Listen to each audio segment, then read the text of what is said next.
నమస్కారం మీడియా మిత్రులకు.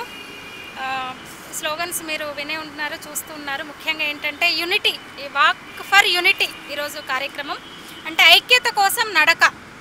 చూస్తున్నాం మనం వరుస పరిణామాలు. అంటే దేశ విచ్ఛిన్నకర విద్రోహకర శక్తులు పేటరేగిపోతున్నాయి. ఏదో ఒక సాకుతో దేశాన్ని కులాల వారీగా, మతాల వారీగా, ప్రాంతాల వారీగా పూర్తిగా మనుషులను విభజించే ఒక కుట్ర జరుగుతోంది.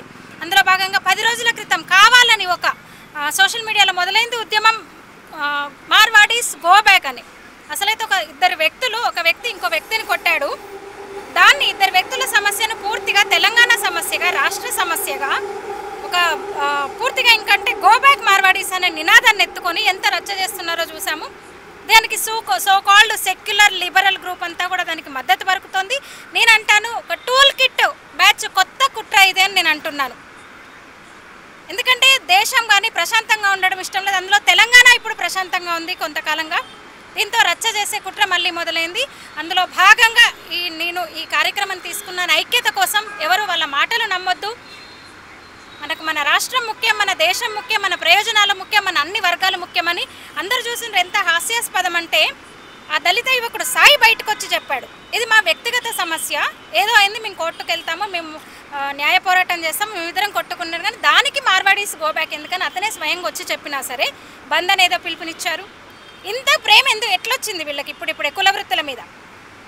కులవృత్తులకు ఇప్పుడు మాత్రమే కులవృత్తుల వాళ్ళకి అన్యాయం జరుగుతుందా? తెలంగాణ వచ్చి 12 ఏళ్ళు, 2 ప్రభుత్వాలు మారినాయి, 10 ఏళ్ళు బీఆర్ఎస్ పాలించింది, ఇప్పుడు కాంగ్రెస్ అధికారంలో ఉంది. ఇన్నేళ్ళు కులవృత్తులు వీళ్ళకి ఎందుకు గుర్తుకు రాలేదు?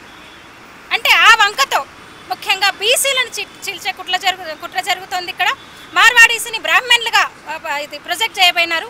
తర్వాత కాదు, వాళ్ళు ఒక ప్రాంతం నుంచి వచ్చిన వాళ్ళు.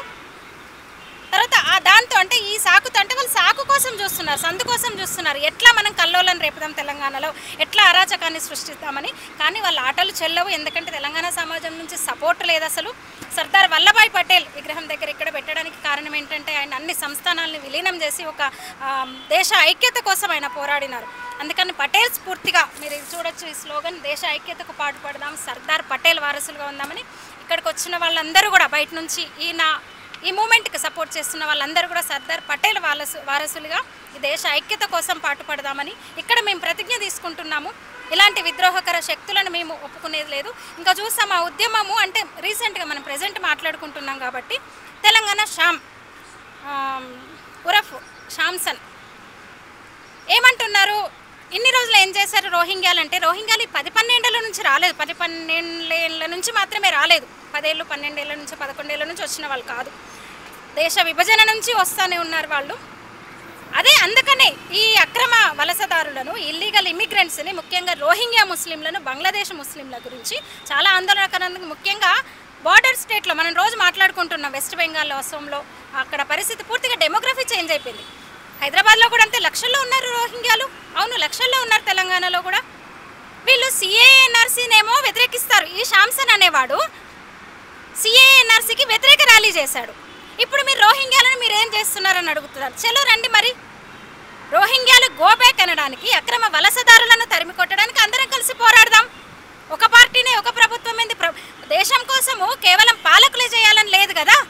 మనందరం ఒక్కొక్క శక్తి నిలబడదాం, పాలకుల్ని నిలదీద్దాం. ఇక్కడ తెలంగాణ గవర్నమెంట్నా, కేంద్ర గవర్నమెంట్నా మనం క్వశ్చన్ చేద్దాము. ఎందుకు తాత్సారం చేస్తున్నారు రోహింగ్యాల విషయంలో అని అడ్డుకట్ట వేద్దాము అక్రమ వలసలకి. రండి. అంతేగాని మీరు అక్రమ వలసల వద్దు, అక్రమంగా ఉన్న వాళ్ళు పోవాలి అని ఒక చట్టం తీసుకొస్తే దాన్నేమో వ్యతిరేకిస్తారు. మార్వాడీస్ గో బ్యాక్ అంటారు. హిందువులు, భారతీయులు వీళ్ళు అక్రమంగా వచ్చిన విదేశీయులను, రోహింగ్యాలను, ముస్లింలనేమో మీరు పక్కలో పెట్టుకుంటారు. వాళ్ళంతా ముద్దయ్యారు మీకు. మార్వాడీస్ ఇష్యూ వచ్చేసరికి మీరు దాన్ని పెద్దది చేసి కావాలని చేస్తున్నారు. అంటే మీ చిత్తశుద్ధి ఏంటో తెలుస్తుంది. నేను ఒక్కటే అడుగుతున్నా, ఇప్పుడు వీళ్ళందరూ మొన్న రౌండ్ టేబుల్ సమావేశం పెట్టారు. వీళ్ళందరూ కూడా తెలంగాణ ఉద్యమకారులమని చెప్పుకుంటున్నారు. ఇక్కడున్న వాళ్ళందరం కూడా తెలంగాణ ఉద్యమకారులమే. నేను కూడా మీడియాలో పనిచేస్తూ తెలంగాణ ఉద్యమంలో నేను కూడా పాల్గొన్నా. వాళ్ళు ఎందుకు ఆన్ చేసుకుంటున్నారు? మాట్లాడితే అంబేద్కర్ పేరు తీసుకొస్తారు. అందుకే ఫేక్ అంబేద్కరిస్టుల మీద కూడా మా పోరాటం ఉంటుంది. అంబేద్కర్ ఒక్కరి సొత్తు కాదు, అంబేద్కర్ ఈ దేశపు సొత్తు, అంబేద్కర్ ఈ దేశ ప్రజల ఆస్తి. అంబేద్కర్ అంటే మాకు చాలా గౌరవం, మీకు గౌరవం లేదు. అంబేద్కర్ పేరు చెప్పి ఆయన పేరును జడగొడుతున్నారు కొందరు ఫేక్ అంబేద్కరిస్టులు. మళ్ళీ ఒక్కసారి సెంటిమెంట్ని రాజేసి ప్రాంతం మధ్య విభేదాలు సృష్టించే ప్రయత్నం చేస్తున్నారు. ఎంత నష్టపోతారో ఆలోచించండి. తెలంగాణ వాళ్ళు లేరా? సోలాపూర్ వెళ్తే, సూరత్ వెళ్తే, ముంబై వెళ్తే, భివండి వెళ్తే మొత్తం మన తెలంగాణ వాళ్ళు వస్త్ర వ్యాపారులు ఉన్నారు అక్కడ. నిజం, కులాలకు చిన్న కులాలకు అన్యాయం జరుగుతుంది నిజం. ఆ చిన్న కులాలకు కుల వృత్తుల వాళ్ళకి నేను అండగా ఉంటా, మేమందరం అండగా ఉంటామని ముందుకు వచ్చా. మేం కాదు, మనం, ఇది నా ఒక్కదాని కార్యక్రమం కాదు. ఇక్కడ నేను కనబడవచ్చు, నా పేరు కనబడుతుండొచ్చు, నేను కనబడుతుండొచ్చు, కానీ ఇది నా కోసం కాదు, మన కోసం, మన దేశం కోసం, మన ధర్మం కోసం, మన సమాజం కోసం, మన రేపటి తరాల కోసం, రేపటి భవిష్యత్తు కోసం, మన భవిష్యత్తు కోసం అని నేను అంటున్నా. అందరూ ఈ ఉద్యమంలో కలిసి రావాలి. ఈ ఒక్క కార్యక్రమంతో అయిపోదు నాది, కేవలం వాక్ ఫర్ యూనిటీ ఈ ఒక్క రోజుతో, ఈ ఒక్క ప్రోగ్రామ్తో అయిపోదు. మీరందరూ కలిసి రావాలి, మన కోసం కలిసి రావాలి, మన భవిష్యత్తు కోసం కలిసి రావాలి. దయచేసి అర్థం చేసుకోండి, దేశ విచ్ఛిన్నకర శక్తులు పేటరేగిపోతున్నాయి. వాళ్లకు చెక్ పెట్టాలి, ఎక్కడికక్కడ ఎదుర్కోవాలి. మనందరి బాధ్యత. మనం బాగున్నామా అంటే కాదు, మన ఇల్లు మన కుటుంబం ఉంటారు, కానీ దేశం ముఖ్యం కదా. అంతిమంగా దేశ ఐక్యత ముఖ్యం కదా. మనం ఐక్యంగా కలిస్తేనే కదా, మన సత్తా ఏందో చూపితే, మన బలం ఏందో ప్రదర్శిస్తేనే కదా కనీసం ఇలాంటప్పుడన్నా. శత్రువులే కదా వాళ్ళైతే. అదే నేను చెప్పదలుచుకున్న ఈ కార్యక్రమంలో. అందుకే నేను ఇక్కడ నుంచి అంబేద్కర్ విగ్రహం వరకు కూడా ఈ వాక్ కొనసాగుతుంది. ఎందుకంటే అంబేద్కర్ను మనకి ఇంకా ప్రత్యేకంగా చెప్పక్కర్లేదు. అంబేద్కర్ మన నిత్యం స్మరించుకోవాల్సిన వ్యక్తి. అంబేద్కర్ రాజ్యాంగ నిర్మాత డాక్టర్ బాబాసాహెబ్ అంబేద్కర్, అలాగే సర్దార్ పటేల్. అందుకే ఈ కార్యక్రమం పెట్టుకోవడం జరిగింది. ఇక్కడ నుంచి వాక్ కొనసాగుతుంది, ఇక్కడ నుంచి వాక్ ఫర్ యూనిటీ. ఇంకా వస్తున్నారు చాలామంది. అంటే ఇక్కడ ఫిజికల్గా ఇక్కడ పాల్గొనలేని వాళ్ళు కూడా చాలా సపోర్ట్ చేశారు. నాకు కాల్స్ వస్తున్నాయి అసలు నాన్ స్టాప్గా. మా మద్దతు ఉంటుంది. వేరే రాష్ట్రాల నుంచి కూడా ఇందాక మంజునాథ్ అంట కర్ణాటక నుంచి ఒక ఆయన కాల్ చేశారు ఇప్పుడు నాకు. అమ్మ, మీరు మంచి కార్యక్రమం చేస్తున్నారు, మా మద్దతు ఉంటుంది దేశంలో యూనిటీ కోసమని. ఏపీ నుంచి కూడా చాలామంది సోదరులు, మహిళామూర్తులు అందరూ కూడా నాకు చాలా, నేనైతే ఊహించలేదు నిజంగా. అయితే కేవలం మాటలకో, సోషల్ మీడియాలో రాతలకో, లేదా ఎవరిళ్లలో వాళ్ళు కూర్చుంటే సరిపోదు. అప్పుడప్పుడన్నా మన బలమేందో, మన శక్తి ఏందో చాటాలంటే మనం మైదానంలోకి రావాలి, గ్రౌండ్లోకి రావాలి, సమాజంలోకి రావాలి. ప్రతి ఒక్కరికి మన బాధ్యత, మన దేశాన్ని మనం కాపాడుకోవాలన్న ఒక ప్రతి క్షణం మనం అనుకుంటూ ఉండాలి. అందుకోసమే నేను ఈ కార్యక్రమాన్ని ఏర్పాటు చేయడం జరిగింది.